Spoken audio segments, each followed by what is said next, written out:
Hey everybody, what's going on? Rob Cesternino here on a special Monday edition of News AF, talking about the most interesting news stories for the week of May 8th, 2017. If the story is buzzing like it's on crystal meth, it's about to be News AF. If the same old news makes you bored to death, it's time for some News AF. Factual news. Yes, that's right. Here we are on a Monday. Surprise, everybody. Here we are. Getting ready to go, and a busy week for the panel, myself included. I'll be heading up to Toronto tomorrow for our first ever RHAP event in Canada. But first, we have a lot of News AF to talk through. Here is a man who makes such a strong impression on all the young children. Tyson Apostle, Tyson, how are you? I'm good. I feel like you automatically signed me up for some type of watch list with that statement. No, me and Danny are talking about how our kids just have so many fond memories of you. Yeah, it's true. That are burned into their brain. Yeah, Danny's kids remember me hurting my ankle before they were born. Yes. And which I did. And then they also remember me getting upset when the ice cream truck that I rented and scheduled didn't show up to Bergen's birthday because they were at the birthday party with me. Rob's kids remember me letting his oldest pee in a bush at a hotel pool, at a condo pool that we were renting in Santa Monica. And he thinks that that's my house. So he remembers me having a swimming pool. And he remembers fondly that you have like a willy-nilly rule book when it comes to public urination. Correct. Which isn't that far off. Yeah.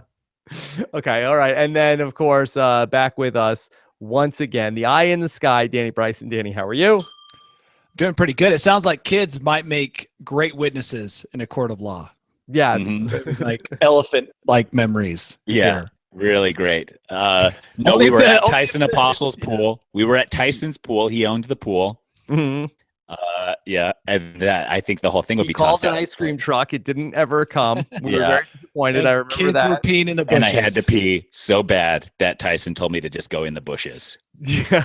I once had my nephew. This is pretty funny. This is like a real lesson in karma almost immediately.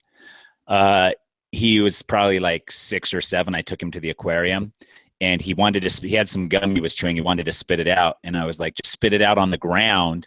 And he's like, no, I can't. And he refused to spit it out on the ground. I was like, throw it under a car. Just throw it under my car because that's a place that people won't step.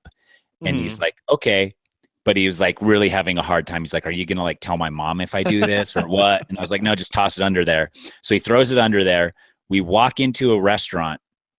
The first thing we do is we sit down at the table. He grabs the table and underneath it is a bunch of gum stuck to the underside of the table that he sticks his hand in. And I was like, oh, well, that's your lesson for you. You shouldn't have thrown your gum under the car like I told you to do. Gross. Well, instant karma. Almost, yeah. Yeah. Poor kid. He'll never litter again. Never. Okay. If he learned, it might have been, I mean, he was 6 or 7. I don't know if he even understood that. Yeah, but he was with you. So obviously it's probably ingrained. Yeah, that's true. Tyson does have that effect on everybody. Danny, how was your weekend? Are you recovering? Do you have a case of the Mondays? It was 85 degrees and I had no air conditioning upstairs. Not because the air conditioning didn't work, but because I forgot to turn it on. Because I thought it was broken and it was not. So I laid all night, Saturday night, just sweating.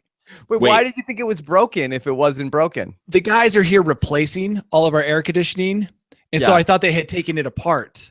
And then after I spent the whole night sweating it out, like it was very cleansing. It was a cleansing sleep. But the next morning when I was mowing the lawn, I looked over at it and I just, I went to my wife and said, you're going to think I'm stupid, but I have to admit that the air conditioning does work. Would have been fine. Tyson, cleansing sleep. What? Were you okay during the heat wave? Yeah. I mean, I'm an inside guy now. So I ventured outside actually to ride my road bike for a couple hours on Saturday, but it was like so windy that it was really powerful wind. So you couldn't feel that 85 degrees, but yesterday was pretty warm. We took Bergen to the park and then I just stood around in the shade while I was like, oh, I should probably get her out of the sun. She's probably getting sunburned. Got to be careful with that. Yeah. A big Yeah, you hat do. helps also. Yeah. Oh, I've got plenty of big hats. Do you know a guy that can get a big hat? A 7-incher Oh yeah, 7-inch tall or 7-inch wide. Either one, I got them. girth or length. Yeah. I can appreciate. I could probably get both done, but I don't have one that has both of those currently. Okay. So All right. Well, Tyson, I want to start to get into some of our stories this week. Now, tell me, does Bergen have an issue with does she want to eat boogers? not yet. I feel like maybe she's just a little bit. Sometimes she accidentally does as they drizzle down her face when she's like teething or got a cold, but she's not. I wouldn't say she readily seeks that out. Well, let me just say that Dominic is very interested in the culinary delights from his nose. So, are we going to play this podcast back when he has his first date to his first date, like his prom date in sophomore year? Yes, we'll show this episode from News AF May 8th, 2017. Yeah. Very into the boogers. Danny, how about your kids? My kids don't eat them, but they do enjoy wiping them everywhere. Mm-hmm. And my kid on his armrest on his side of the car has basically an apothecary. It's like a medicine cabinet of boogers, just crusted. And the other day I tried to shame him, which is Tyson's favorite tactic. So I decided to use his favorite tactic and shame him by pointing out to one of his cousins, dude, look at this. Look at this crusted booger collection. Did it work? Beck has. Oh, yeah. My kid was mortified, but he still probably wipes his boogers there. Okay. Well, look, don't knock the booger eating too much, because a Canadian biochemist has a new study that says it is an evolutionary backed part of life, that it is a way to boost your immune system's protective powers. Wow. I'm out. You're out. So I thought about it. I was like, first of all, this guy was probably caught eating his own boogers, like at like a science convention, and he's like, actually. And then he went and found the proof where he's like, I got to figure this out. I got to figure this out. Why wouldn't it boost your immunity? There's germs and it's your toxins pushing shit out. Of course, there's pollen in it from like getting filtered through breathing. This is a good thing. So then he was like, I do it because it's healthy for us. Obviously, here's the reasons. And so I feel like that's probably it. And then as you were telling the story, I was like, even if it was like found that it was like the best nutritional thing for you, could I bring myself to pick my nose and then stick it in my mouth? And I'd have to say probably not. Tyson, these studies are backed by Harvard and MIT. MIT, this is the science school. Mm-hmm. That still, to me, that's those are reputable sources. A rich reservoir of good bacteria. That's what I mean. My kid, that armrest is it's a life-saving collection of bacteria. As the apocalypse happens, you guys get in your car, turn on your when the bioweapons. Is that what you're saying? Filter. What? When the outbreak hits? Yeah, when the outbreak hits, get in your car, turn on your bioweapons grade filter in your car, leave it running, start scarfing the bugs. No, this is what I might do. I might put my kids to work, since they're already picking their nose and wiping boogers everywhere. Oh, and sell them? Yeah, scrape off the booger dust into tiny little capsules and sell that. To goop. Here's what I don't understand. Have goop back that booger dust. Oh, they will. The literal goop, finally, from them. Yeah. This is what I don't understand. So I understand like how breastfeeding works, where the mom has like these immunities built up and she passes that along by breastfeeding to the baby. I would understand if the mom was feeding her boogers to the kid, but I don't understand how your own boogers help you get any immunity to anything. It's already yours. It's a closed system. This is my common sense. Yeah, but this is where my logic is coming into play, and I'm trying to just like make it work. As you inhale pollens, you inhale toxins, you inhale germs that are in the sky. They get stuck in your mucus. As your mucus comes out and that person eats that, then they subject their immune systems to these things in small quantities and build up the immunity to these items. I like how Rob's painted it's kind of a mama bird thing. Maybe moms should be picking their nose while they're feeding their babies and just, snotting in their mouth. Put a little bit of snot in there, mix it in with some breast milk. I bet you that's like the elixir of life right there. Probably. So just to give you a little more background, and this is, I think, more of a theory than a study that this is being proposed by Scott Napper, who is an associate professor of biochemistry at the University of Saskatchewan, that home of the great Scott St. Pierre. That he is saying that because kids are always trying to eat these things, he thinks it's sort of like instinctual. That's why they taste so good. My kids do lots of things that cannot be beneficial to the human race. Like trusting kids to teach us behaviors that help us survive seems like a bad way to run your life. Scott Napper also says by consuming the pathogens caught within the mucus, it could be a way to teach your immune system about what it's surrounded with. But, dude, that was where I went with it. I'm not even a scientist, and I'm coming up with the same thing this guy is, but quicker. Are you kidding me, dude? Right. Oh, geez. I feel like I could get a scholarship to MIT and Harvard, probably. Is that the two places that back these? Has anybody looked at earwax? Is that also a similar source of bacterial delight? I know. It's different because you're not inhaling so much stuff through there, so you're not getting all the pathogens stuck in the mucus there. You're getting probably some, but I think it's a heavier dose. Yeah, or no dose maybe. Maybe it's just this is one of those things like the whole myth, and I don't know if it's a myth, maybe it's real, that if you have athlete's foot, you should piss on your feet in the shower. I think that this is just for people who want to act like animals, like eat their boogers, piss on their feet. I don't know, crap in public. It's like it's just a way of justifying their behavior. Yeah. Gamers. Okay. No, I don't think gamers meet that. Unless you're talking about South Park's episode of World of Warcraft. Yeah, that's exactly what I'm talking about. Don't piss them off. That is a constituent. Don't piss the gamers off. Yeah. Well, piss might have some great. Piss might have some great properties. Might cure acne. Well, there are people that tell you to drink urine also. Yeah, shamans. Yeah, there was that lady that said that semen was really helping her.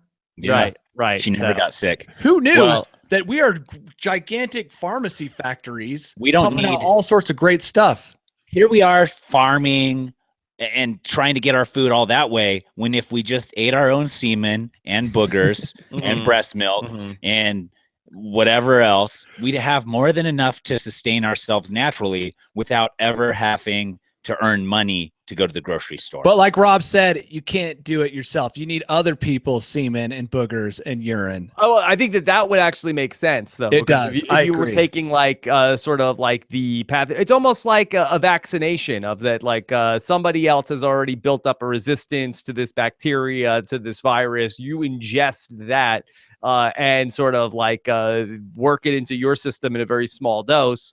Could that potentially? Yeah. Let's start this app. It's called bodily fluid sharing swap. Yeah, we'll call it swap. Fluid swap. Right. And you just sign up and you get somebody else's semen and boogers and urine, and then you're maximizing the effects of all these great human medicines. It sounds like the scene in Demolition Man, where Sandra Bullock and Sylvester referenced Stallone. Demolition Man quite a bit, Tyson. Yeah. That's because there's so much great stuff in Demolition Man. Tyson, if you want to do a Demolition Man podcast one day, I'll be up for it. Okay. We can do it. We can see how much stuff has come true from their predictions in the last however many years. Right. I'm still waiting for the 3 shells. Yeah. I don't even know that part. Oh. I just remember the when they crash the car and the whole car fills up with foam. Yeah. And I remember when they decide to make sweet love to each other, and she puts on the virtual reality goggles, and Sylvester Stallone's like, wait, no, I'm going to show you how to do it the old fashioned way. She's like, no, that's gross with all the fluid and goo and stuff. So yeah, they didn't have this research to help justify all the fluids and goo. Yeah. Okay. They didn't. And that was the future. Yeah. We're ahead of the future now, guys. Research here. This is just a theory. This is just a theory proposed. Well, Okay. we won't know. We need a lot of people to be ingesting these things, and then we'll have solid. Right. We need a data. Well, volunteer look, for the study. I Okay. All right. prove to you Let's, guys that I'm a scientist too. yeah. So All right. I'm Let's talk about saying something. more enlightening. Yeah. I think that many listeners are probably begging us to move on to another subject. So let's discuss this story sent to us by Brian O'Connell, and says that Einstein Brothers Bagels have come up with a brand new bagel, a caffeinated bagel dubbed the Espresso Buzz Bagel. Tyson, are you interested in this? A coffee bagel? Yeah, a coffee bagel with a booger smear. No, wow. That would be a good place to that like a good distribution system. Cream cheese would be good. Yeah, I think coffee is probably a nice flavor for a bagel. If you have, it goes well with savory. It goes well with sweet. It's a good, and it's probably just a hint of flavor. Mm-hmm. What do you think, Rob? I would try it. I would try it, but do I want a coffee bagel? And I'm also drinking coffee with a bagel. Could I get over caffeinated? No, it says the bagel only contains 32 milligrams of caffeine. Oh, teeny tiny. Yeah. Yeah. So what is it then? It's just like coffee flavor. I'm drinking coffee. Why do I need a bagel? What's wrong with the flavors that they already have of bagels? People are getting bored. Bored? Rob, Yeah. Rob, if we're not making progress, stagnation is digression. Well, let me tell you something else. Okay. Einstein Brothers is not a great bagel either. Whoa, they're from New York, aren't they? No. I don't think so. I don't think so either. Yeah, none of these chain bagel stores are worth anything. Einstein's used to be the bagel shop in Utah, like when I was younger. Yeah. And people thought that bagels were healthy for you because they weren't donuts. Do you remember that craze when they're like, oh, it's a circle thing with a hole in it, but it's not a donut, so it's good for you? Yeah. I don't know where the good bagels end. That I'm pretty sure. I'm not sure if south of Philadelphia you can get a good bagel. Honestly, I don't know about Florida, the Eastern Seaboard, but I know west of the Mississippi, definitely not. Nowhere. Got a bagel snob on our hands. I am a bagel snob. So this is a terrible combination of coffee snobbery and bagel snobbery. It's a perfect storm of snobbery. I have both things. Yeah. They're gonna make everybody angry with this bagel. Well, the reviewers say that it tastes insanely bitter. Oh, and another guy said tastes like chewy coffee. Oh, chewy coffee? Oh, okay. That sounds great. Rob. What? So in LA, there's no bagel stores that you would ever go to get a bagel? Well, there are ones that I do go to, and some are worse than others, but like the best bagel is probably comparable to like the worst bagel that you get in New York. Well, then why don't you just go for a different food source if every day you go to the bagel store and you're just disappointed? I don't go to the bagel store every day. I don't know why that you have that impression of me that I'm just at the bagel store every day, just very disappointed. It's sometimes pushing a boulder up the hill, me going to the bagel store every day and being unsatisfied. Sometimes Rob deigns to go to the inferior bagel store out of necessity and not want. Okay. Right. Okay. And to also remind himself of the New York bagels. And to remind the employees that work there how bad their bagels are. Yeah, these are okay, but if you ever how had are the Toronto bagels? Does anybody know? Puya, are you watching? Can we get an update on Toronto bagels? I bet Toronto bagels are probably okay. They're pretty close to that area over there. Yeah, that's east. Okay. Yeah. I don't know what it is, but I think that coffee cream cheese might be the better way to go rather than a coffee bagel. Actually, yeah, that makes more sense. I can see that. Yeah, because again, I can control the amount of the cream cheese on the piece of bagel. Again, if it's a little bitter or whatever, I feel like that the coffee and cream is like a nice mix. Yeah. Should we get Sean Falconer to contact the patent office? Yeah, contact the patent office on our behalf. Yeah, sure. Because I feel like there's not a lot of like coffee, like grain products. Like there's no coffee bread or coffee crackers or coffee cookies or anything like that. Not that you know of. Not that I know of that's been invented yet. But they could do coffee. They could do coffee chips too. Like, you know how they make those chips out of beans? Yeah, they make like tortilla chips out of beans. Why can't they use coffee beans and then you can dip it in. So you're creamer. inventing a whole new thing. You're inventing some sort of like coffee tortilla chip. Yes. Yeah, coffee tortilla. Okay. And a coffee tortilla, and then you can have it in your breakfast bagel. Forgo in your breakfast burrito. So you have a breakfast burrito with a coffee tortilla. Forgo the coffee, then you can one hand the whole thing. Then you can be on your phone with one hand, your breakfast burrito, coffee tortilla in the other, and driving to work. Yeah, and be awake and alert the whole time. Oh my! That's how you justify driving with things in both hands. That you're extra alert with all that coffee. Yeah. Well, this could actually, you could skip the coffee. If they could make a strong enough bagel, then you could drive with one hand and then just be eating the bagel, and you wouldn't have to have coffee and bagel and drive the car. Yeah, that's the whole idea. Okay. I don't think that's the whole idea. It's part of the idea. Just skip it's our idea. Yeah, it's our idea. Yeah, that's not Einstein's idea. No, this is our idea. So when are we opening up Bagels AF? Does anybody know about how to get food handler stuff and licensing and whatever? And machines. Oh, yeah. Okay. I feel like we're the idea, man. We need somebody who's a doer. Right. Yeah. We need to be like some sort of like a Shark Tank type, but we're not really going to give you that much money. We're just going to give you ideas, and then people can go out and execute it. It's like, and then we get 50% of the profits. But if you actually lose money on the deal, we don't. It's almost like a reverse Shark Tank, where we're the sharks, but we're also the people pitching ideas. So we need people to just stand in front of us with like suitcases full of cash. Yeah. Like, all right. What Reverse Shark Tank? So that's another business idea of ours, is to create a show called Reverse Shark Tank. Right. We just need like aimless, wealthy entrepreneurs to come and meet with us. And then I guess we could sort of like bounce ideas like, well, what are you good at? What are you good at? Like, what can you do? And then we'll come up with a business, and then they should go execute it. And then we're like the idea sharks, not the money sharks. Yeah. So when they come in, they're like, welcome to the sharks. And they're super nervous to meet us because obviously we have these great ideas. Right. And they're intimidated by how cool our ideas are. Okay, put the briefcase down, open it. Okay. How much money did you bring with you? Okay. $75,000. Okay. What can we do with $75,000? List your talents, sir. Yes. What do you do? A great show idea for us, at least. Yeah. For us. And then we give them the idea. We come up with the business name and everything so that by the time the episode airs, they can already have the business started and explode from all the publicity from the show. So we'll be like, okay, so this is called Coffee Tortilla Brothers. And then they're like, okay. And then they go and execute it all. And then by the time the show airs, we've already got the bagels on the shelves. They move to top shelf. Eye level at the grocery stores as the episode airs. Boom, home run. Mm-hmm. Sure. I love it. Well, the first pitch we just did. I mean, we need someone right now to give us the show. Mm-hmm. So that's our first idea. I know Mark Burnett listens to this show from time to time. Yeah. So this will be a new twist on that. It'll be a new spin-off of Shark Tank. Okay. What's the name of our show? Reverse Shark Tank. Reverse Shark Tank. Yeah. Right?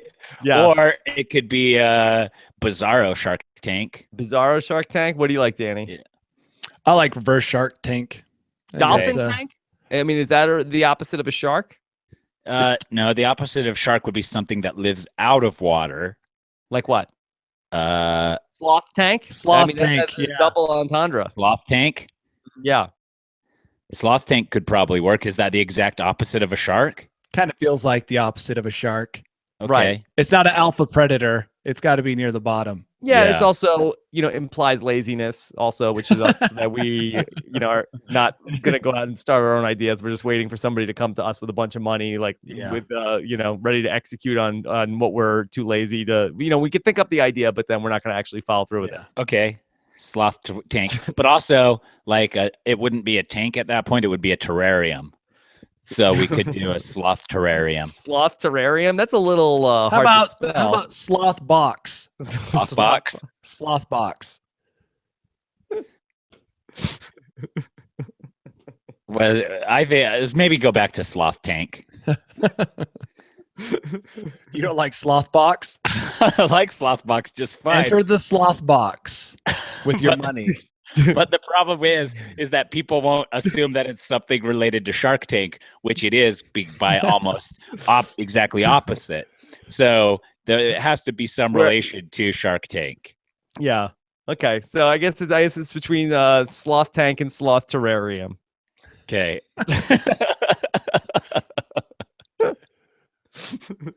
All right, let's talk about another food story. Charlie Jenkins sends us this story about a limited edition new waffles and syrup edition of Oreos, allegedly released in certain locations. Danny, are you in on this?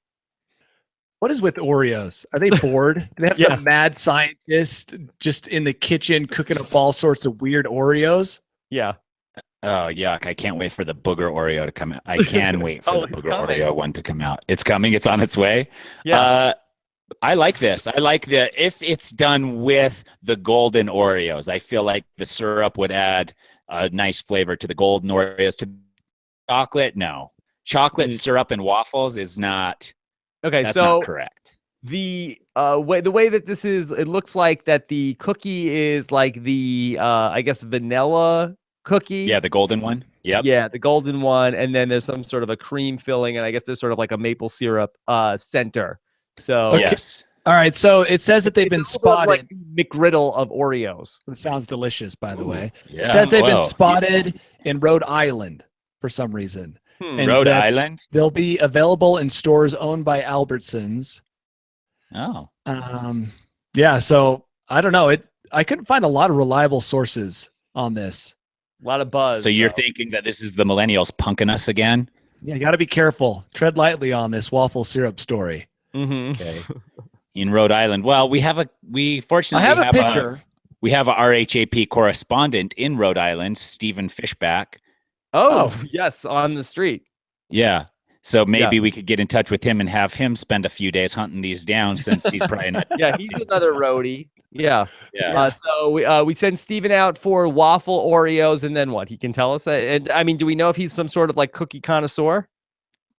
Well, he does. He just needs to tell us first of all if they exist, and then Right. from there he can taste them and give us his 2 cents. Richard Hatch also lives out there, and he's much anything anybody asks him to do. So I feel like we could get him going too. Okay. Do they either of them shop at Albertsons?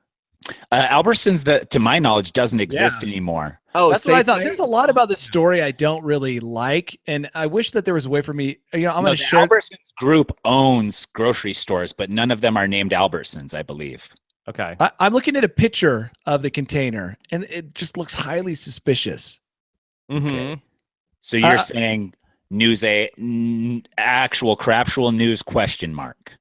Yeah, I mean, if you guys are looking at the same one I'm looking at, Why? it's a- Who would put this out? Who stands to gain by Oreo having a flavor? Okay, that's the wrong mentality, because you get on Facebook, you see this actual craptual news. A lot of it, nobody has anything to gain except for the kid in Macedonia writing the article. Yeah. So let me prime this for you, Rob. The story first appeared on an Instagram account called the Junk Food Aisle, right? It was a user submitted photo to this Instagram, which benefits off of wacky junk food.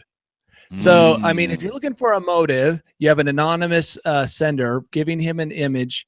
I mean, he doesn't even link to the guy's Instagram. He says, thanks to Brian in Rhode Island for sending in a photo, but it's just Brian, not at Brian or at anyone. You have a motive and a suspect. Okay. And then if you look at the picture, the Oreos are highly blurred, like the package of Oreos, but the tag underneath the Oreos is incredibly sharp. So there, I'm telling you, it looks very suspicious. Yeah, and it's just like one package, like on a shelf. Yeah, it looks like bad Photoshop. So until I get someone else who can confirm this, I'm going to say that this right now is not true. You think File it in the craptual bin. Yeah. All right, so I guess that we have a mission now for our listeners. All those roadies out there, if you spot the waffles and syrup Oreos, let us know. Yeah. The other thing is that if you look at all the people reporting on this, they're all very suspicious, like Delish, Teen Vogue, Thrillist, College Candy, Pop Sugar, The Impulsive Buy. Those are the websites that this is coming through. There's no Time Magazine or Wall Street Journal or New York or Times. New York Time Times. Magazine have an Oreo beat? They should. Well, at least they should have someone in Rhode Island looking around. Yeah. Yeah. Okay. Time did have an Oreo section for a while, but I feel like, when people kind of stopped talking about Time as the premier publication, I think that's around the same time they stopped covering. Yeah. Okay. All right. Well, there's, it just speaks to the lack of journalistic integrity we have at this point in time, that we have no Oreo beat in the mainstream media. Yeah. You know what I call it, Rob? What? And I invented this term, and it's new, and it's kind of a thing that has only existed for a short time. I call it yellow journalism. Yellow journalism, because these are dealing with the waffles and syrup Oreos. These are, it's fake news, actual craptual news. Back in the day, they didn't have fake news, and so there was no term for it. But now today, I'm coining the term yellow journalism. Well, yeah. By the way, the more I research this, junk food aisle is the only source anybody is quoting as having seen these cookies. It used to be every major newspaper in the country had at least 4 or 5 people on the snack beat. And now with, the, rising costs of running a newspaper, you're seeing a lot of these people let go.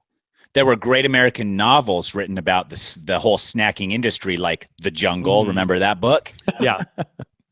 And now all the snack literature is kind of disappearing and fading, and then you come up with these yellow journalism avenues, making up fake stuff to try and fill the void in our hearts. Right. And it's a tease. It's a big tease. Okay. All right. Well, in other news, wow, I feel like we've all kind of just got real. We just smashed someone's syrup waffle dreams. And I'm sorry. Oh. Okay. Jessica Frey sends us a story about how Taco Bell is releasing its own structurally genius adaptation of a chicken nugget called the Naked Chicken Chip. It's essentially just a chicken nugget flattened like a tortilla chip, served with nacho cheese sauce so it can be dipped like a normal chip. Tyson, which is the superior chip, the Naked Chicken Chip or the coffee tortilla chip? Well, from a business standpoint, and as a businessman, I obviously have to back my own product. But until the coffee chips come to market, you're free to eat the chicken chips. Okay. Danny, are you interested in a flat chicken chip? I looked at the picture of these chip. I did salivate a little bit. My glands opened up, and because I could taste the nacho cheese in my mouth, very strong. The nacho cheese has a kind of imprint like Tyson does on children. Yeah, where I just can't forget the delicious. You guys are gonna get me on this list, and I do not. Delicious taste. I have a daughter, guys. Yeah, and by the way, if you look at the difference between this story and the last one, people reporting on the chicken chip, USA Today, Cleveland.com, Mashable.com, far more reputable sites. Fox Cleveland, News. though, to be fair, is one of the probably most honest cities in the country. We could trust whatever their news source Cleveland. says. Yeah. I feel like, though, why are they pigeonholing themselves to only nacho cheese dip? Why don't they have maple syrup dip? Then you got chicken and waffles. Get it? Blah, blah. Maybe, Roscoe's is going to come out with that. I thought you were about to suggest they use pigeon meat. Which they may be using pigeon meat. I think they're using pigeon meat anyways. There's no proof that they are. And honestly, if you're a meat eater, what does it matter if it's pigeon or chicken? Yeah. Right? All meat is meat, correct? Yeah. Well, I like to think that chicken is eating grains, whereas the pigeon is eating garbage. So you're recycling, actually, if you're eating pigeon, and you're doing your turn to the planet even a little more. Yes, recycle, reuse, refashion, whatever. Yeah. So they eat garbage, you eat them, garbage gone, poof. The circle of life. Oh my goodness, are you kidding me? We make the garbage. The pigeons eat the garbage. We eat the pigeons. Yeah, we eat the garbage, basically. Yes. Yeah. That's how it works. By the way, someone in our Facebook group, and I haven't had time to check this, but we talked about edible utensils. Someone posted a story about edible spoons. Yeah. And I just love this idea that basically nachos. Chicken Yeah. chips. Yeah, chicken chips are basically edible utensils because you're using the utensil, the chicken chip, to dip in and scoop up that delicious yellow. Yeah. So that is an edible utensil right there. That chicken chip. Yeah. Okay. Well, we'll be on the lookout for the chicken chips coming to a Taco Bell near you. Here was a story sent to us by Abra about a video from Japan that went viral when a member of the Pikachu dance troupe was being violently escorted off the stage when its suit started deflating during the performance. Tyson, as the resident Pokemon expert, Yes. did you have a chance to watch this? I didn't watch it, but I feel like it did. And this is a United Airlines story again? Got him. Buzzing. Yeah. I watched this video, and at first I didn't read the headline. I was just watching the video. And I came up with a theory as to why he was violently rushed off the stage. If you have an audience full of children who believe that those Pokemon are real breathing Pokemon on stage, I mean, what are they thinking if they see one die right in front of them? Oh How my traumatic goodness. would and a then get Pokemon be? tackled. Well, I mean, it was deflating, so the thing was coming down. His head was kind of slumping, and they run and grabbed him. If the kids had seen it completely deflate and like a man, and then it gave birth to a man, I mean, that would be horrifying for the children who were there at the Pokemon performance. Violently escorting Pikachu off the stage sort of fits in the narrative of Catch Them All, right? Yeah. Like, got one. Oh, that's what they should do is they should just throw violently escort him out with the ball. Yeah. Kaboom. Yeah. They were trying to help him. You can't let the kids watch a Pokemon die right in front of themselves. You know, you got to get that thing off the stage. Yeah. Should they have a better system to escort Pokemon off the stage like this? Well, maybe they bring out a stretcher, you know, and they put the Pokemon on it, and then they take him backstage, and then maybe he reemerges once they've patched up the holes. Yeah. I mean, why does the Pokemon suit need to be airtight? Yeah, how does the guy breathe? Is he in there with an oxygen tank? Yeah. No, I bet they're those suits that have like the pump on them that's constantly the fans constantly going. Yeah. So I don't think it's airtight. I think it's just once there's a hole that's too big that the fans inside can't keep it inflated. Right. It might be like Danny's house and just stifling in there. Oh my gosh, could you imagine the sweat in the Pokemon? Yeah. I bet it's horrible. I bet those costumes smell so good. Especially if the guy's been eating nothing but chicken chips and nacho cheese. Yeah, Pokemon Musk. They sell it after the show. They just drain the suits into small little perfume bottles. You can just spritz yourself. Yeah. Okay. This is a story from a sandwich stop up in Vancouver that they heard Liam Neeson was shooting a film in their location, and they put a sign outside that said, "Liam Neeson eats here for free. Come in and get taken away with our sandwiches." And then that was effective Liam Neeson bait, Danny. Well, it's a far more effective way of getting recognized by a movie star than eating a picture of Liam Neeson. Yes. So you think that if the guy who's eating the picture every day of what is the guy's name from How I Met Your Mother? Jason Segel. Jason Segel. Yeah. If he was going to offer him a meal every day. Yeah, I think that's far more effective. Who doesn't want a free sandwich? I would love a free sandwich. Well, from a place that gets visited by a health inspector. I don't want a sandwich from some stranger's home. That's not my idea of safe. Right. Now, I don't even want a sandwich from someone I know's home. Yeah. If I offered you a sandwich, you wouldn't eat it, and you'd be smart not to eat it. Tyson, is there a local sandwich shop that could entice you to come in by a free sandwich? Yes, and I've actually had local waffle stores and local popcorn shops offer me to come in, and I just haven't made the trek. The waffle place is too far away. Yeah, there's a place that does that used to sell. I don't know if they're still around. They used to sell gourmet popcorn, and They were like, if you come in, we'll give you free popcorn. Is it an Oreo waffle place that's trying to get you to come in? No, it's a waffle truck, but they could come to you. Oh, wait.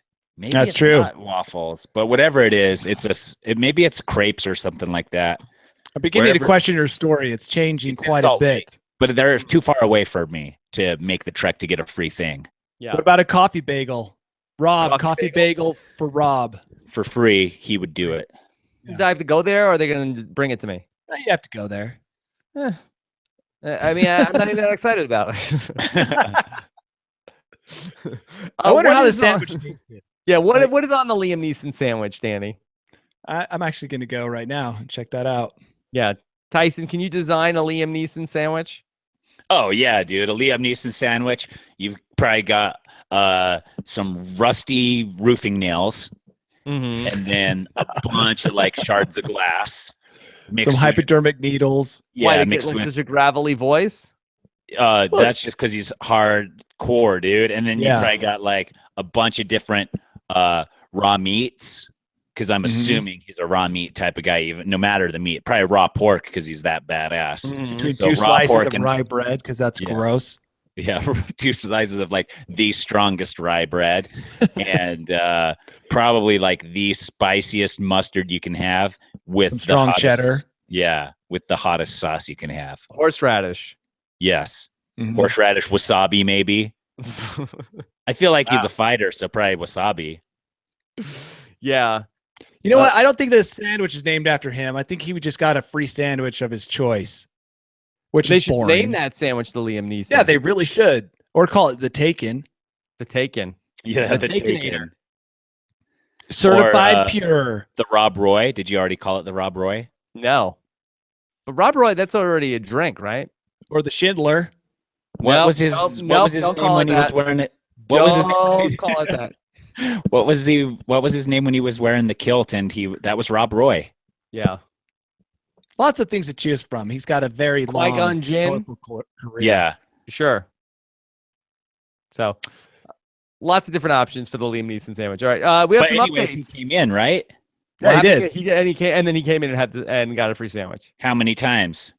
I think just one. Yeah, do you think he abused it? What if he went there, started going there too much, and then they have to ask him to leave, and it became a police issue? It could get ugly. Yeah. Offering free stuff can turn out to be bad. He could just be cheap also, Liam Neeson. That's possible. Yeah. They probably regretted that free sandwich if he's just eating there all the time. Now they can't get rid of him. He goes in with his family for breakfast, lunch, and dinner. And like, I'm back. These 12 sandwiches are all for me, I promise, guys. They're like free. That's like binding. I can eat here for free. Your marquee is binding. Is contractually binding. So he goes and snaps a picture of it. In any law court, this will hold up. Court of law. Especially in Canada. Right. All right. Some updates. Crayola has finally announced the new color that they are going to put in. They took out the dandelion yellow, and now they're going to add a bright blue. And they're asking fans to vote for the name of the new color on their website. And so they're offering $100 each week to a lucky person who submits a name suggestion. Danny, how's this going to go? I thought we already covered this. We came up with Blew Yourself Early. Yeah. But we've got new names now. What about the Bradley Charles Dickworth? Yeah. Oh, well, could you make it Bradley Charles Blueworth? Yeah. BCD Blue. Yeah. BCD Blue. Okay, so you can send in the suggestion. So we talked about that they were getting rid of dandelion, and then we also talked about that they were possibly going to do a new blue, but we did not get as far as that they were having a name contest. $100. Yeah. Yeah. $100 just for like that's like a drawing. Like your name doesn't even have to be good or unique or anything. Right. Is Bluey McBlueface going to be in the mix? Oh, for sure. For sure. Yeah. Okay, boy. They want a lot of information from you to get this blue idea. Because they're making money off of all the information they're going to turn around and sell to the highest bidder. Right. So that's how they cover their $100 a week. Yes. Now, is Crayola going to go for Blue AF? I feel like that was one that we talked about way back when. Yeah. Blue AF. I think that's a great one. Yeah, somebody should send that one in. Blue AF. You can split the money with us on that. Yeah, But- or even split it so we get 90% and they take the other 10%. They should get at least 20, I think. There's 3 of us plus Yeah. one of them. They can Okay. we can each get 25% of the cash. That's fair. That is fair. Okay, so there you go. Go to Crayola.com to enter into that contest. And another update. We talked about the McDonald's Coke. Tyson made an impassioned plea about why McDonald's Coke is the best, right? Or was that you, Danny? Robbie.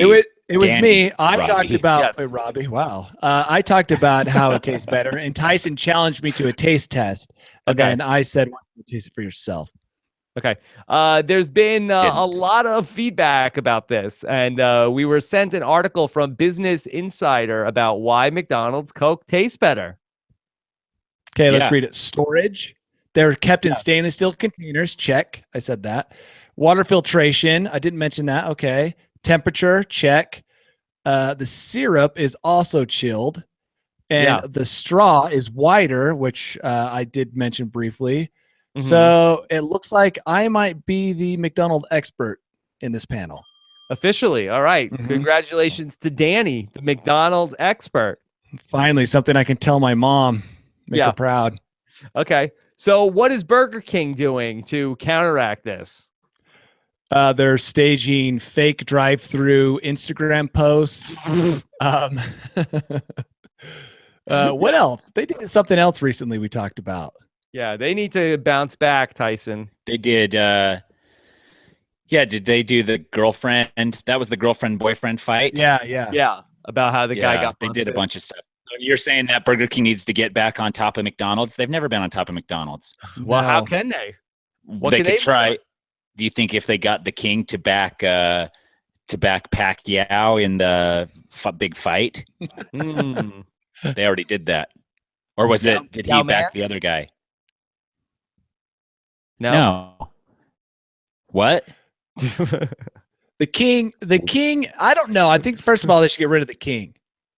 Right? Monarchy was never really, hasn't been cool in America for a while. Okay, all right. So we're on to something. Okay, so no more Burger King. You want to be Burger President? Yeah, maybe more Democrat. I don't know about that, Danny. Well, it could. Yeah, democracy. It's definitely got its downsides, but here in America, we're not into the monarchy. But I think the King is hilarious. Like their costume King, he's like creepy, he's big, he's weird looking. They don't have him doing enough hilarious things. Like, why isn't he doing like extreme sports in the costume? Like, why don't they hire like a skateboard pro to go in and do some cool half pipe stuff? Why aren't they having him like run around and prank people, Fighting people on United Airlines flights? Yeah, like that would be awesome, dude. Okay, so you want the Burger King like running on the field during sporting events and stuff like that? Yeah, with Yes. his pants off. Yeah. Yeah, By with the his way, what? Do we have an update on how many retweets for Carter for the Nugs? I feel like that petered out. Nugs for Carter. Yeah. I feel like he probably has beaten the world record at this point because No. it's been long enough. Oh well, but he topped out I think 3.4 million and nowhere near 18 at this point.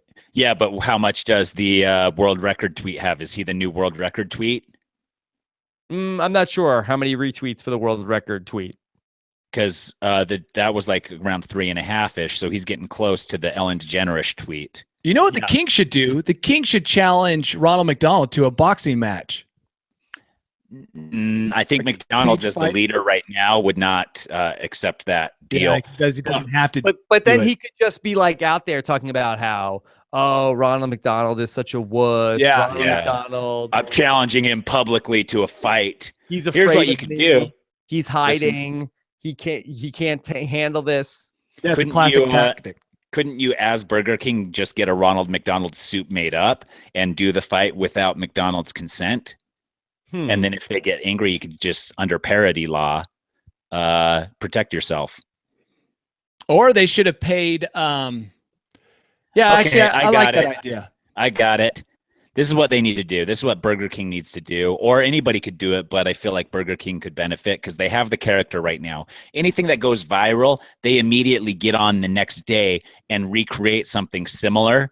Like the family that got kicked off the Delta flight, they could have had like a whole family of Burger Kings, like the next day, mimicking getting kicked off a flight too, and just put some hilarious twist on it. Or like the fight on the airplane that could be a Burger King and a McDonald's or something, a Ronald McDonald, the king getting dragged off the plane. That they don't all have to be plane related, but that's just where my mind is at right now. So you guys feel like that the issue here for Burger King is that not enough viral marketing, not enough stunts? Yeah, Wendy's is crushing the Twitter game, and people are really pleased with like Wendy's like Twitter battles. So the King needs to find their own thing, and I think the viral videos, like jump on and recreate the latest viral news story the next day with the King character in that viral video. Or they need to up their game on strange foods. Yeah. You know, like start putting together like, I don't know. I'm not that creative. I got it. I mean, they're kind of falling back. The reverse Whopper, where it's meat as the bun and bun as the meat. Would that be messy though? Doesn't matter. It doesn't matter. Bun? Wacky foods, no one cares about whether or not it's practical. You just need to have the wacky meal, limited run only, to get the attention. Exactly. Okay. Like shoes made out of meat. Right. So you feel like that Burger King is focusing on like Instagram and stuff like that, but they're not. Yeah. Here, I got it. I got their exact thing they need. Have you guys ever had the Burger King French toast sticks, deep fried French toast sticks? Those are like their best breakfast item. Okay. So if you put those on a burger, either like, you know how some people put French fries on a burger, put French toast sticks on a burger, or have the variation of the French toast stick be the bun of the burger. I feel like a little bit of sweet with the savoriness of the burger would be a grand slam. Are you kidding me? The salty sweet thing has been a thing for a long time, but it's on it. Celebrate the French election with our new French toast burger. Yep. By the way, it's a monarchy, so we know how that turned out for the French. Maybe not point too hard to French history and politics because the king might be. Right. They invented the guillotine. What about Burger CEO? What do we get out of politics? The what? The Burger CEO? Yeah, instead of Burger King. Oh, I see what you're saying. Oh. No, because then he's an appointed official. See, McDonald is like an oligarchy. Like Ronald is there, but he's also surrounded by a cadre of other powerful figures like Grimace. And they balance each other out because while one of them, Mayor McCheese, is trying to protect the burgers, the Hamburglar is trying to take the burgers. And the balance, there's a triple power of balance that balances out the government. How about the Burger Parliament? Burger Parliament. We need a Burger Parliament. So the king is more of a celebrity role, right? He's out there doing good deeds and stuff. Kissing babies, shaking hands. Yeah, exactly. But the Parliament is making all of the burger decisions. Based on the desires of the people. Okay. Just a thought. I mean, they need to do something because McDonald's is too entrenched, so they can't fight them on that front. I mean, Parliament is a popular cigarette, so I feel like that there is some cachet to the name. Yeah, there is. Like sort of like ride on the popularity of the cigarette. Of the Parliament cigarettes, of big tobacco. Yeah. Yeah, and then maybe get Philip Morris involved. Is Philip Morris the creator of Parliament cigarettes? I wouldn't be surprised. I'm not sure.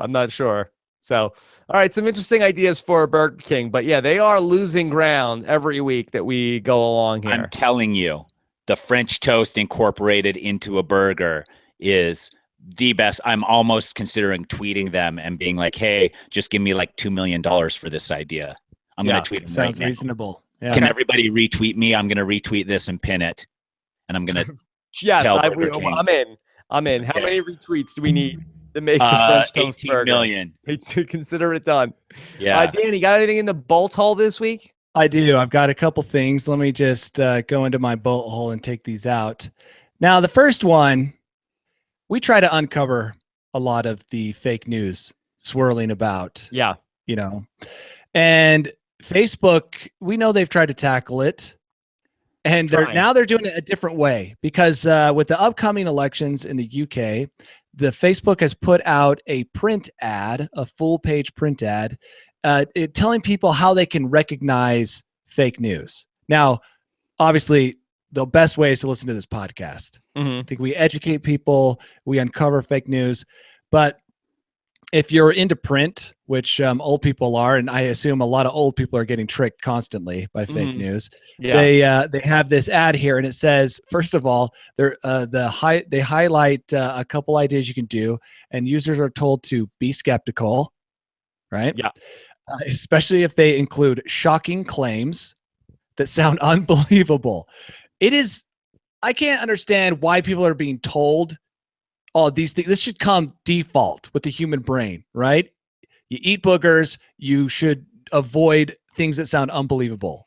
Isn't that like a classic thing? Too good to be true? Isn't that something you hear since birth? Yeah. I mean, who are the people that don't understand those three things?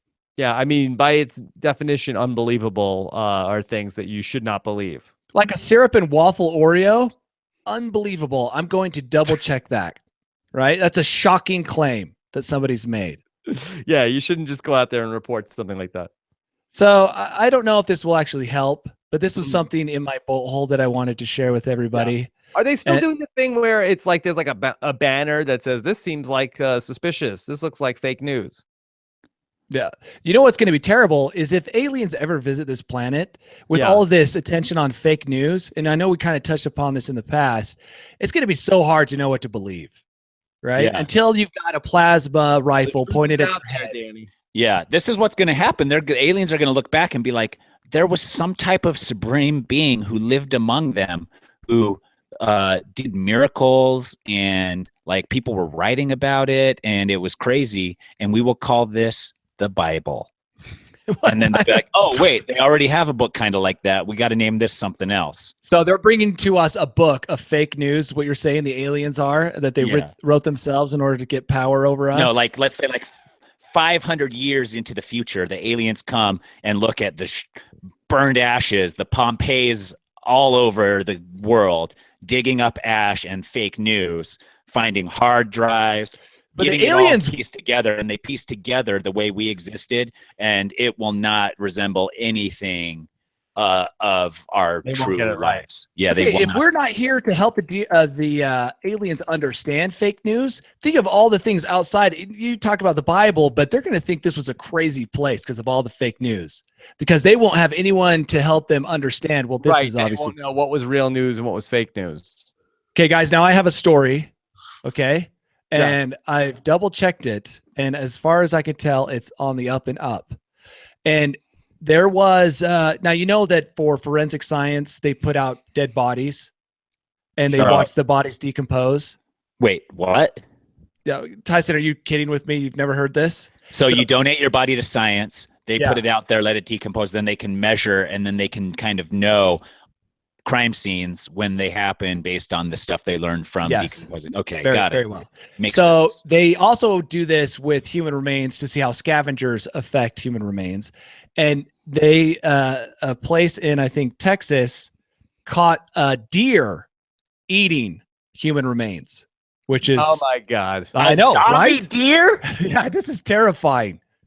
Oh my God. And all this time I've been like, oh, deer are harmless. I'm going to sneak up and get a good picture of it. And all the time that deer, it has the bloodlust and thirst for my flesh that I thought was not even possible of a deer. Yeah. Listen to this. In the picture, they have lots of pictures because it's a camera they leave on the corpse. There's a deer looking straight at the camera with a creepy look on his face. Wait, they put like a GoPro on a dead body? No, they have like, they're called trail cams. Motion sensor. Yeah, they're motion sensor. The deer is looking directly at the camera with a human rib in its mouth. I wonder if it's sending a message.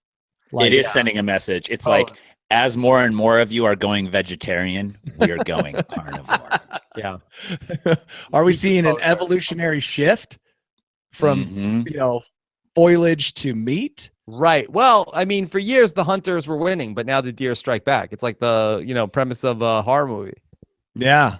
This is an interesting development. I'm telling you, look at this picture of that deer. His eyes are black and soulless, and he's just staring right at the camera with the human remains in his mouth. Yeah. Wow. So be careful. You don't know. Next time you Watch see that out. deer out there, that's Yeah. not Bambi. That's a carnivorous beast that's going to trample you and gnaw on your remains. Dude. Do we know that do deer have they killed people and then eat the person? Are they hunting humans for food, or they're just scavenging for food? Until now, we haven't even suspected deer. They're the vultures of the cloven hoof family. Now, in fairness to the deer, there is a lot of overpopulation in the human community.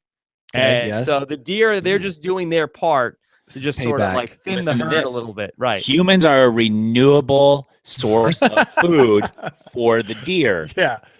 They've wised up to that. Yeah. They're like, well, vegetables are only going to be around for a certain number of years if the keep moving forward as they're going. But if we're eating humans to control the population, we're also hitting on a renewable resource. And in the future, we may keep our vegetables as a byproduct of this meat eatery that we're now doing. This is crazy because we shoot deer for population control, right? And now the deer are doing it to us. Mm-hmm. Oh my God. Balances out. It all balances out. The circle of life is really a circle. Right. Lessening karma. We eat a lot of garbage. Then the deer eat us. The deers eat the garbage. And then we eat the deer. And by 1 degree, we're carnivores. Yeah. Well, no. Yeah. We are, what's the word? Cannibals. Yeah. I just said cannibal. I thought you said carnivores. You did I say carnivore. Yeah. Yeah, this is kind of terrifying. I wonder if hunters are going to take a whole new look. You know, when they shoot that deer, are they also eating some of their relatives? Probably. Here's the thing. A lot of domestic animals, too, learn from the actions of wild animals, or is it vice versa? Either way, if a cow watches a deer eat a human, will that cow then be like, oh, I never knew you could do that? And then pretty soon, farmers will be disappearing everywhere, and we won't know why. Tyson. And it'll be this huge thing until finally on a trail cam, we catch a cow eating its own farmer. Tyson, who kills more humans, sharks or cows? Cows? Cows. By I think a pretty large margin. They kill a lot of people. But do they eat them? Well, maybe they don't ever get time to just kind of gnaw on them, but they definitely tenderize the people they kill. Mm-hmm. You know, maybe that's prep work. Everybody's concerned about, oh, the robots are going to get us. The robots are going to get us. And this whole time under our nose, it's the animals that are going to rise up. We need to build the robots, finish getting the robots built to protect us from the animals. Yeah. Oh, my God, dude. Mm-hmm. Okay. Even cyborgs, like a RoboCop style dude, could probably protect us from the deer. Yeah, we need to get some of those robots built. Forget all these sex robots that everybody's working on. We need to be working on the protecting robots. Well, or they are maybe like a decoy bait robot that just runs around just like half a mile per hour faster than a deer can run. Right. With a Lady Gaga meat dress on. Yeah, dude. Oh, but not venison. No, of course not. No. Okay. Yeah. All right. Well, great job with all of the news stories. We covered so much ground today. Oh, geez. We went from point A to point B to point Z back to point A. It was just like a roller coaster of education. It really was. Are we going with the hashtag sloth tank? Yeah, I think so. Sloth tank. Or sloth terrarium? Or blue AF. Oh, man. I think we might have used that already. Did we use that when we talked about Crayola last time? I think so. Or French toast sticks Whopper. Too long. Well, you were going to make your own tweet about that. We're all going to. I already did. Retweet it, guys, because if we get a bunch, we get 2 million, we will continue to do this podcast for an unlimited amount of time until you beg us not to. Hold on. So we're going to continue to do this podcast for an unlimited amount of time until you beg us not to. Okay. If Burger King reads our tweet, decides to make the sandwiches, sends me a check for $2 million, that will be enough to back this podcast until all three of us die. Mm-hmm. Right? Yeah. I think so. I don't know. I have a lot of expenses. Mm-hmm. Yeah. Okay, so for at least 50 years. Yeah. I mean, those sex robots cost $15,000. I mean, for all three of us, that's a pretty big chunk of money just to begin with. It really We're is. each getting our own. Well, we're gonna share one, and then we're finished with it. We mail it off to the other person, Yeah, kind of like a chain letter, sure. a chain bot. And if you Like don't, custody. you get 7 years bad luck. Right. I mean, the robot is okay with it. Yeah, that's right. Oh, the robot could doesn't walk mind. to Rob's house. Yeah. We don't even have to send it anywhere. Just be like, go to Rob's. I mean, it can ride a train. It can like get on a Yeah, bus. that's true. Oh, yeah. I mean, Would it have to charge itself at the Tesla chargers? yeah, Yeah, I think so. which would be disturbing, right? But What if it pulls out we should invent a robot just for humor's sake that's charging dock is on its crotch, so it walks up to the Tesla thing and then it's like plug in and like and that would really put a damper on the guys who think they're so cool at the this is our charging first stations with their pitch Tesla. on Sloth Tank. Is the crotch charged robot for humor only. Yeah, that's the only thing it's for.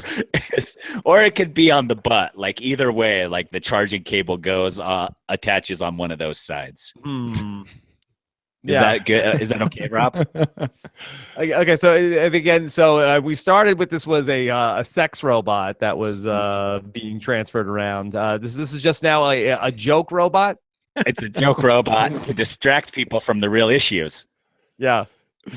And it will go viral, dude. So it's distracting people from. Listen to this. Burger King might want to get in on this. We make the video where, exactly. We make the video where it shows a Tesla driver roll up and he looks over and there's this robot like with his pelvis thrusted out with the charging cable coming straight out of his crotch. And he's like, and then we contact Burger King. We're like, we're going to release this video like in 2 hours. Do you want to get something similarly made up with a Burger King in it? And they're like, yeah, we do. They make their own mock one. We release the viral one that gets like, I don't know, 20 billion hits on YouTube within like 6 hours. Then Burger King releases theirs like 2 hours into it. And that one gets not as many, but probably like 2 billion views. Why not just turn the king into a robot? He charges through his crotch. And when the guy pulls up to charge and looks over at him, his gut opens up and he's got a warm Whopper that he hands to the Tesla driver. A French toast Whopper. Yeah, French toast Whopper. Okay. Burger King. Are you listening? Have it your way. To the people. Have it your way. Although nothing about that is someone getting it their way. Are you sure? Because that would be my way. Yeah. I named the way, and so I think that would be our way. The way is through a crotch-charged king who serves you a burger that comes from his abdomen. Yeah. Yeah, exactly. You got it. Okay. That's the way. All right. Good job, Burger King. Thank us later. All right. Well, great stuff, Tyson. Do we have any reviews this week? Yeah, we Still have one. Many after this. A bunch. It's great. 5 stars by Honest Opinion 1235. It's great. That's it. 1, 2, 3, 4, 5. Yeah, thank you. Nope, 1235. Honest Opinion 1235. 1, 2, 3, 5. I did not understand when that review started or ended. It was very confusing. Yeah, that's the thing. If you flipped it in exact reverse, it's an anagram of itself. Yeah, that's great. Works. Okay. Yeah. All right. I think that's it. All right. Okay. Well, great job once again, Tyson Apostle and Danny Bryson. We covered it all. We started with eating boogers and ended with crotch charging robots. So I think that we've really gotten to everything this week. I feel like we have. Okay. Well, looking Another forward. week gone by. Another week gone by. Looking forward to getting back into everything back on our regular Tuesday time. That works for you guys? Yep. Yes. Okay. I'll be here. All right, so we'll be back next Tuesday. Of course, follow Tyson on Twitter and social media at Tyson Apostle, and Danny is at Danny Bryson. I'm at Rob Sestrinos. Thanks so much to Scott St. Pierre for the edit of this wonderful podcast, and to News AF intern Lita for putting together all the stories, even a day early. That come rain nor shine, Lita's on top of curating all of your stories from tips at News AF and also in our group, AF Facebook group. Take care, everybody. Have a good one. Bye. Did it, guys.